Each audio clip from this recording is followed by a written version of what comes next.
Good day, Mr. Premier. Good day, Minister Hayward. Thanks for acknowledging our presence here today at the Cabinet Office.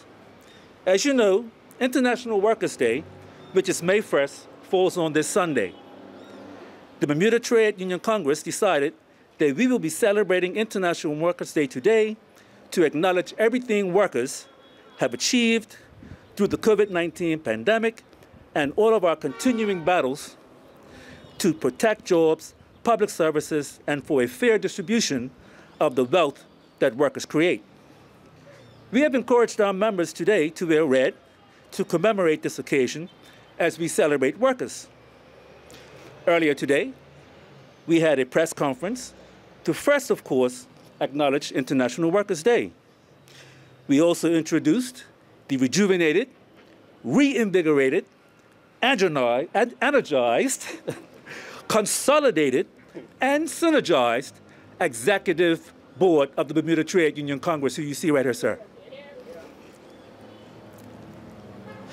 The new administration of the Congress realized that there is a lot of work to do, to be done, and have determined having some frank dialogue and difficult discussion that the best way to address our concerns within the Trade Union Congress would be to do it in a collaborative effort of unity and strength.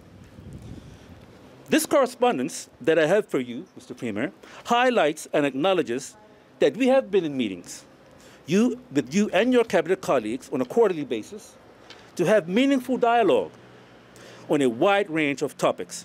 However, the newly formed executive board of the Bermuda Trade Union Congress must emphasize that during these precarious times, the government and all stakeholders must display the dedicated and commitment to not only engage in essential dialogue, but actively address the many issues that continue to remain outstanding. We must all realize that during these precarious times, all stakeholders must commit to establishing a solid foundation that will reinforce the commitment of the government, the private sector, unions, and social partners to attain the joint action needed for a sustainable and human-centered recovery. Thank you, sir, for allowing me to have these opening comments. I will present this document to you and, of course, expect you to have some comments. I'll defer to Minister of Labor first. Thank you.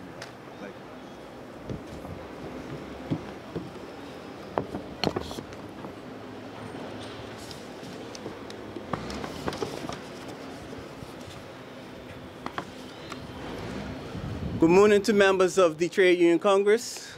Good morning to members of the media. Good morning to the workers of Bermuda. International Workers' Day, or May Day, is an opportunity to honor and celebrate the historic social and economic struggles that brought hard-won achievements.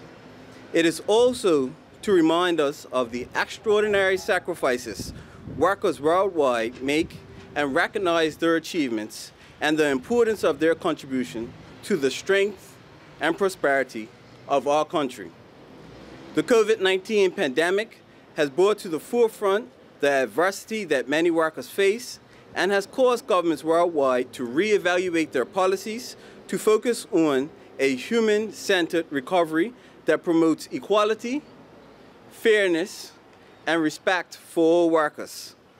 I want to take this opportunity to express my sincere appreciation to each and every worker as you continue to show dedication and selflessness during these challenging times and commit to getting the job done while being an example for others as you strive towards a better Bermuda for all.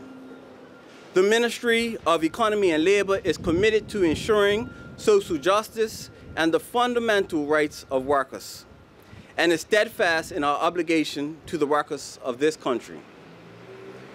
Working in consultation with unions and employer organizations, the ministry is conducting a targeted review of the Employment Act 2000. The goal is to further strengthen employee protections, focusing on equal pay for equal work, formalizing guidelines concerning tips and gratuities, wage theft protection, and establishing guidelines to ensure independent contractors are correctly classified. Understanding the continued challenges that workers we're facing due to the pandemic, the ministry has extended the supplemental unemployment benefit to those workers who find themselves without regular income. The ministry is currently reviewing the implementation of a statutory minimum wage that will enhance the lives of those workers considered low-income earners and ensure that all workers will have access to fair and decent wages. The ministry continues to support the Wage Commission as it concludes its comprehensive review of a living wage for Bermuda. As we continue to move beyond the pandemic, the ministry looks forward to building a better and brighter future for the workers of Bermuda. I thank you, the workers, for your invaluable service to your place of employment, customers, colleagues, and your country. Thank you. Thank you, Minister of Labor. Good morning to you, Minister of Economy and Labor, to my fellow cabinet ministers and junior ministers, to the Bermuda Trade Union Congress President, and to the BTUC executive, union leaders who are gathered on the lawn of the cabinet today, and members of the media. Although we are a few days from May 1st, I want to say Happy International Workers' Day to everyone. First, I want to welcome you here to the Cabinet Office and welcome the newest members of the BTUC Executive. May 1st is a day to recognize and celebrate the struggles, the sacrifices, the immeasurable strength, and lasting accomplishments of the labor movement, as well as the invaluable contributions of our workers to our society and to our culture. I'm privileged to be the leader of a Labor Party and a Labor government that honors its roots and continues to stand shoulder to shoulder with Bermuda's workers and continues to work with our union partners to protect and progress the rights of workers in our country in tangible ways. We have strengthened protections for employees against bullying and sexual harassment in the workplace by making amendments to the Employment Act. We have increased protection during the probation period by requiring performance reviews to help them understand areas where improvement is needed, rather than simply being able to be let go, putting the responsibility on the employer to nurture, train, and provide feedback to individuals. We extended paid maternity leave to 13 weeks, giving more time for mothers to recover from birth and bond with their newborn child. And for the first time in history, we also passed legislation which provides paid paternity leave to allow fathers time with their family without fear of losing pay. We've expanded bereavement leave to include grandparents, great-grandparents, grandchildren, and great-grandchildren, and ensured through legislation that workers are entitled to a 30-minute lunch break after 5 hours of continuous work. And the Minister of Economy and Labor closed a record number of job categories to work permit applications to create more job opportunities for Bermudian workers. Through continued partnership and collaboration with our union partners, we developed and passed the Trade Unions and Labor Relations Act 2020, strengthening union rights and workers' rights. I recognize, though much progress has been made, the last 2 years have been especially challenging for Bermuda's workers due to the pandemic.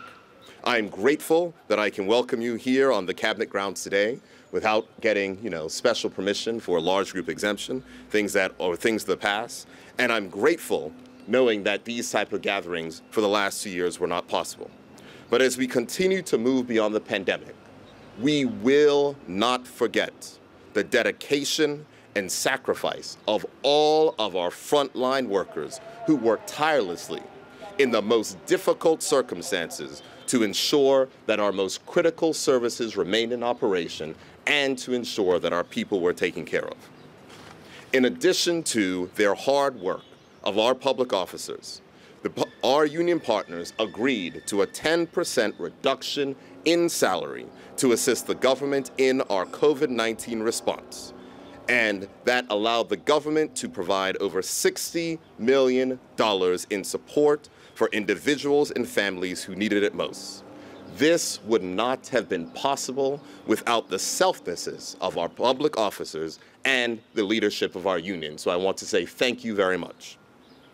Much work has been done, but there is still much work to do. And that is why we will continue to meet with our union partners on a quarterly basis. And I have heard the view for more action to be taken on our outstanding points. It is no secret that the government's attention has been diverted due to the pandemic, and it is unfortunate. That is just reality, and I'm sure all of you understand that. But now that we've moved beyond the pandemic, there will be action and delivery, because it's essential that we keep our promises to the workers of this country.